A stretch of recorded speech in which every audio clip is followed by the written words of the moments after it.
Welcome.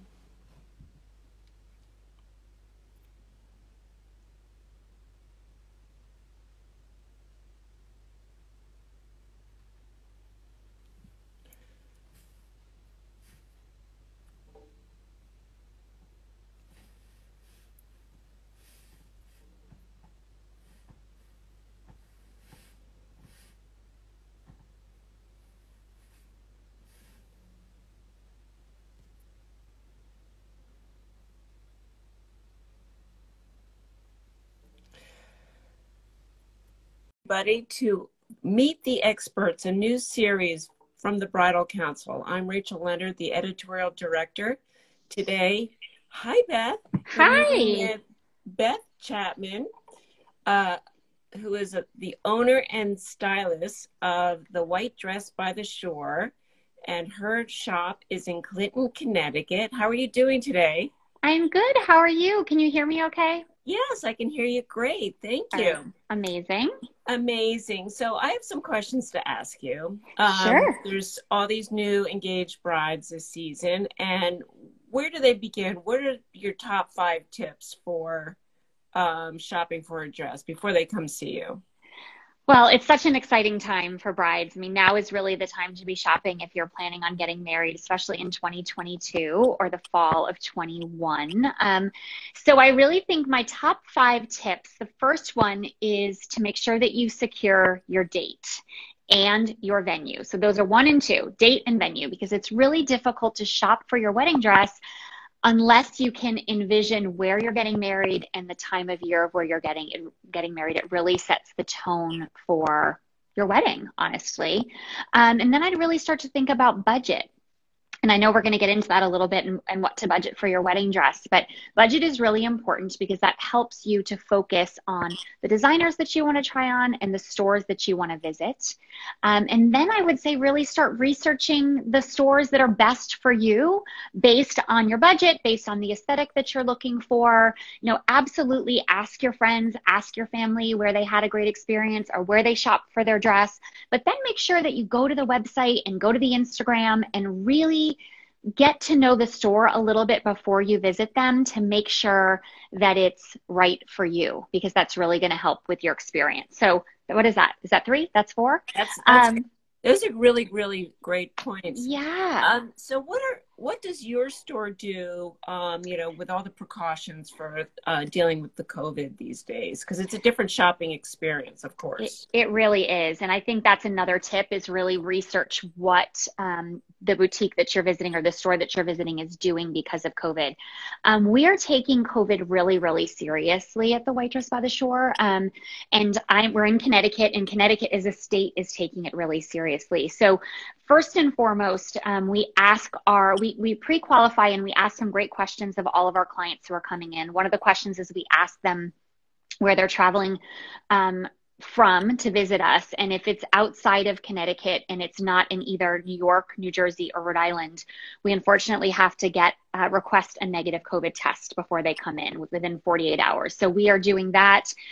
We are actually really we usually try to get to know our brides before they come in, but with COVID, we're really taking an extra step, and we've set something up where they can actually look through what we call a lookbook, and they can sort of peruse all of the gowns that we have in the store. And it's like their own little Pinterest board. They can put hearts and comments next to the dresses that they like. And that information goes directly to the stylist. So the stylist can actually select dresses for them to try on before they come in, so that we can just limit the amount of traffic that's around the dresses and the touching of the dresses. We're having to steam every single dress between try-ons. We've extended our appointment length. So instead of the appointments themselves are 90 minutes, but we are blocking out 2 hours of time between our next guests arriving so that we have enough time to sanitize the room and take care of the dresses. Of course, we're requiring masks, and then we're asking health-related questions to our bride, and we're limiting it to 2 guests right now and her 2 guests that are coming in. So it's a pretty extensive process before you can shop for your dress right now. But I feel safe coming to you to shop for a dress. Yeah. I mean, I like your approach. That's the Okay. feedback we're getting, that people feel very safe. And it's important that my staff feels safe as well. So we want our Right. brides to feel safe and our staff to feel safe so we can keep everybody healthy. And then our brides can have that wedding that they want. It's really so smart. Okay, so I'm a bride. I have no style, no clue. Some people have an idea of what they're going to wear, or they have a dream in their head.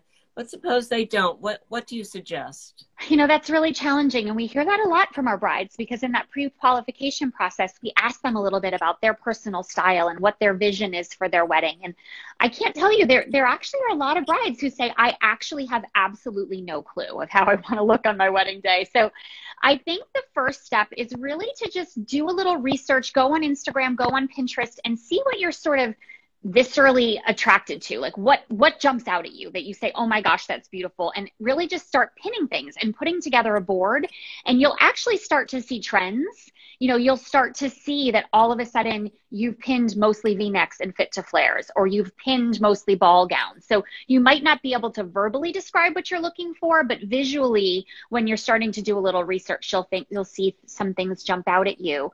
And then when you're trying to select what type of store to go to, my best advice is to think about, when you shop for your everyday clothes, what type of environment and what type of customer service do you enjoy? So if you're a store who loves maybe discount stores, or loves going to big department stores because you love a lot of selection, then maybe go to a larger store that has a tremendous amount of selection, that's more of everything to every store.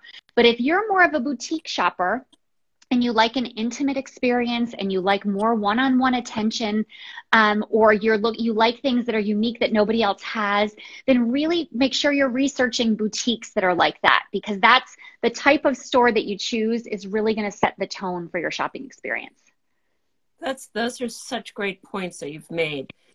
Okay, so I don't know a lot, let's say, and looking at dresses, you're looking through Instagram and live. What's the difference between a $25 to $3,000 budget range to a $45 to $5,000 and up? What can you describe the details? I can, and we have some examples I'm going to show you too. And that's a really good question, and it's a question we get a lot. And because we provide such a great experience at the White Dress by the Shore, we often find that brides come to us first as their first shopping stop. And as a result, they're walking in, we ask them their budget, and they are like, I have no idea what a wedding dress costs. So if you're one of those brides who doesn't know what a dress costs, you can go to our website, thewhitedressbytheshore.com, and we've put together a little quiz for you, and you can answer questions on the quiz based on what you think you're looking for or what's important to you in your wedding gown. And it will then sort of spit out for you what you should expect to budget for your dress based on your preferences, which is really helpful. So the things that really go into the cost of a dress mainly are fabric, construction, and where it's manufactured. So those are things to really pay attention to when you're thinking about a budget. So if you are someone who loves fabrics and you really want a gorgeous, luxurious fabric, or you absolutely want your dress to be silk, or you want lace from head to toe, but you want it to be a beautiful quality French lace, you're going to expect to pay more. Rule of thumb is usually if it's a lace dress or a beaded dress, you usually can expect to pay more. But I actually have an example here. I want to make sure that you guys can see this, of two clean dresses over here. Can you see these two little dresses? Yes. I'm going to bring them forward. This first one is actually from Jenny Yu. And they're similar dresses. They both have V-necks, as you can see. So on the mannequin, they look really similar. This is a stretch crepe, which is a synthetic. And this dress is $1,200. So if you were to feel it, it feels soft. It feels stretchy. This dress is not manufactured in the United States. And it's a beautiful dress. It doesn't have any boning, so it doesn't have any construction. It's a little bit more of like a slip dress. This dress is $1,200. The dress next to it is from Carolina Herrera. And I don't think you can see the bottom of it, but it's a much fuller dress at the bottom. It's a gorgeous silk mikado, so it's a more structured fabric. It has a beautiful sheen to it, and it's got gorgeous construction. So there's amazing seaming detail. There's boning in it. So when you put it on, it sort of hugs your body in a different way, from a constructed way versus more of a cling to your body way. Okay. It has a beautiful couture bow on the back. And so this dress is $6,990 because it's a gorgeous fabric that is silk. Has construction, so it's taking more time to make and design. And it's also a designer named Carolina Herrera, and it's made in New York. So those are some things that will make up the difference when you are planning your budget for your gown. Okay. And is that usually, didn't you say there's a percentage of the budget of your total wedding of what you spend on a gown? It honestly comes down to what you value in your wedding, right? So you could have $200,000 wedding and decide to wear a $2,000 wedding dress because the wedding dress isn't as important to you as, let's say, flowers are, or the band that you're going to fly in, or the wedding dresser that you're going to have help you get dressed. Right. So it really depends. Or you may have an intimate ceremony for 50 people and the wedding is only going to cost $40,000, but you decide to spend $7,000 on your dress because that's what's important to you. So I think it really comes down to what's important to you and what you value in planning your wedding. Okay. Great. All right. So also plus size. If I'm a plus size, historically in the past, it's always been very difficult because samples are, as we know in bridal salons, are usually a size 10 and it's always been challenging. But how are you addressing size inclusivity today? We are all about size inclusivity. We're about inclusivity in general, but I'm so happy that the wedding industry is really starting to recognize the fact that women come in all shapes and sizes and designers are becoming more size inclusive. So we have many, many options for our plus size and curvy brides. So we have done extended sizing within the designers that we already carry. And then we're really excited that we just brought in a new line that's specifically designed for plus size brides. They're out of Israel. It's called Studio Lavana. And we love the dresses. I meant to bring up a corset, but they actually come with this gorgeous inner corset inside. So you don't have to wear a bra. It can act as a minimizer or it can push up your breasts just depending on what look you're going for. And there's one behind me over here. I don't know if you can really see her very well, but she's a beautiful lace. They have options of customization. So you can add sleeves to any of your dresses. You can raise the neckline to make sure you have more coverage. So there's lots of options and we're happy to be able to provide those options to our brides. That's great. And so do you feel, I mean, except for those who don't really know what they're looking for, if a girl comes in with, her Pinterest board and she says, I want this dress, or I'm asking for this dress, does she usually walk out with that exact dress or that silhouette, or how much does that change? I would say 50-50. We certainly have those brides who are researchers, right? And they do tons of research and they come in knowing what they want and they're fortunate that it looks great on them and it worked out and, they're able to find what they want. But we still have a lot of brides who come in and they tell us specifically what they think they're looking for. And then after trying on, go in a completely different direction. So it's important to have an open mind, and it's important to know that, if you've never tried on a wedding dress before, that sometimes things can change. And I think sometimes brides have a hard time wrapping their arms around that because they fall in love with something and then they have a difficult time saying yes to it because they're like, this was not at all what I pictured or what I envisioned. But it happens sometimes, and I think it's just important to be open to it because if you look and feel beautiful in it and you don't want to take it off and you can't wait to wear it, it probably means that it's your dress. Oh, that's wonderful. And accessories. So yes, I'm sure, you're a stylist, so I'm sure this is one of your specialties of what you do. Yeah. And especially with people changing their weddings and how can an accessory change the look of a gown? I love accessories for that very reason. You could have two brides that are in the same dress and accessorize them completely differently and they can go to a completely different party. One question I get a lot, especially from moms, is they say to me, do you sell this dress a lot? And it's like, well, I certainly hope I do. But they don't want to think that, you know, they're going to see themselves coming and going. And an accessory is a great way to completely change the look of a dress. And in speaking for those people who had to reschedule their wedding, or they are maybe doing something intimate now and something bigger later, accessories are a great way to actually have two different looks, you know, one for your intimate ceremony. Maybe you keep your accessories minimal for your intimate ceremony. You know, you could do a beautiful veil and a simple earring. And then for your reception later on, maybe you do a cape or you add a gorgeous beaded belt and just have a completely different look. But, you know, if you're a bride who has had to reschedule your wedding and your wedding looks different than you planned in terms of venue or time of year, don't let that deter you from wearing the dress that you originally bought. You know, we have brides who had, you know, bought a big, beautiful ball gown and were planning to get married in a ballroom, and now suddenly they're getting married in the backyard. That's okay.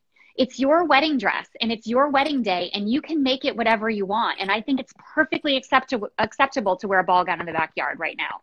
Do you, and do what feels right to you, and don't not wear your wedding dress just because COVID has put a damper on your plans. Plus, it's fun to see things out of context sometimes. I love it. Anyway, you know, yeah. I love it. I love that. Okay, so how long does it, you know, I'm sure different dresses take different amount of times to order, but how much typically does it take to order a dress? We'd like to recommend, COVID aside, okay? COVID aside, we usually recommend 9 to 12 months for purchasing your wedding dress. And here's why. Usually production time, standard production time in our industry is usually between 4 and 6 months. Of course, with COVID and with the shipping delays that we're having right now because of vaccinations, et cetera, that's gotten a little bit elongated. So even if you go on the long side of 6 months, you're also going to want 3 to 4 months for alterations, just so that you can do alterations are sort of a slow, methodical process. You maybe want to do one a month for 3 or 4 months leading up to your wedding. So that's going to add on the long side 4 months. That could take you to 10 months. And then I usually like to add 1 to 2 months of what I call comfort room. Right. That is like just in case time, like just in case there's a global pandemic or just in case UPS strikes, you know? Exactly. So that's how we get to that sort of 9 to 12 month time frame. So if you're shopping within that time frame, you're not going to have to worry about rush fees. You're not going to have to worry about stress. The whole thing can just flow at a nice, steady pace. That sounds great. And so talking about alterations, you know, people think about, oh, I'll just go to my tailor because alterations are so expensive. Yeah. But tell me, you know, you get what you pay for, right? You took the words out of my mouth. You get what you pay for. It's true. And the other thing you have to remember is that seamstress work and tailor work, exceptional work, is a lost art. People just don't do it anymore. So if you're a young person out there who thinks you want to be a designer, my advice to you is actually become a seamstress or a tailor, because there is such a need for you, especially with high-end fabrics. And if someone is a tailor and they can hem pants or even hem a bridesmaid's dress, it absolutely does not mean that they can alter a wedding dress, particularly a couture wedding dress, you know, like this Carolina Herrera with all of the construction that it has, or a dress with a multi-layer hem or lace. So it's a very delicate, amazing process, and it truly is an art form. So you have to respect that, and you have to know that it's labor intensive. I mean, my seamstresses spend, between about 25 hours when they're altering a wedding dress. And that's not include fitting time. It takes a long, especially that's if it's a multi-layer hem or lace, it takes a long time. You know, we do in our store, we do between 3 and 4 fittings. We take the process very, very seriously and very, very slowly to get the best results. So it's not something that can or should be rushed. And it's not a place that you should cut corners and expect that you're going to be able to find somebody to do it on the cheap, because you're going to end up with not a good result. And no matter what your budget is, I mean, if it's a less, you know, more on the lower end of the budget, it'll look more expensive if it fits really, really well. And that's just it. And you can't expect just because you didn't spend a lot on your dress that you're not going to spend a lot on alterations. That's a misnomer too. Like, people think, oh, I only spent $1,200 on my dress. Why is it costing me $500 or $600 to alter it? Well, it's because if it needs a cup adjustment or adjustment at the bust, adjustment at the waist, a hem, and a bustle, you're altering it from head to toe. So it's certainly, a $1,200 dress sometimes is going to be less expensive, but not always. If it's an all over lace dress, it's still a very delicate process, even if it's a less expensive lace. Excellent. And my last question is, what's the best advice that you give your brides? I think my best advice is to have an open mind. I have a few pieces of advice. To have an open mind, because as we talked about, sometimes what you think you want is not what you end up with. To definitely limit your opinions. So people think that they want to bring their entire bridal party, which means they're bringing 5 or 7 people, which A, right now is not smart because of COVID. But B, sometimes a lot of opinions is really, really detrimental to the process. And I know you don't want to leave anybody out and you feel badly like not inviting your second cousin twice removed and your Aunt Sally.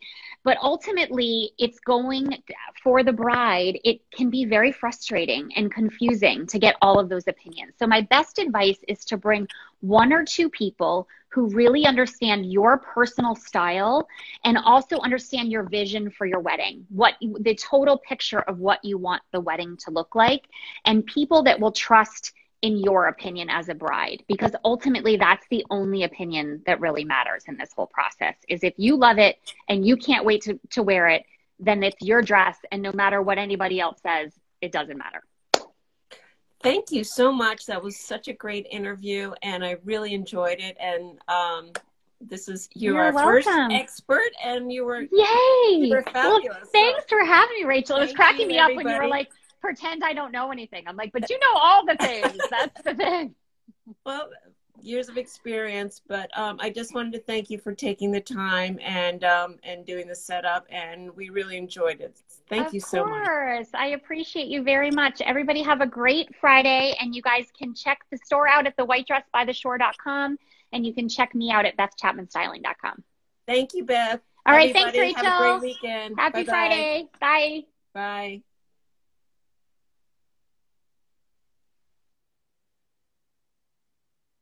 Okay.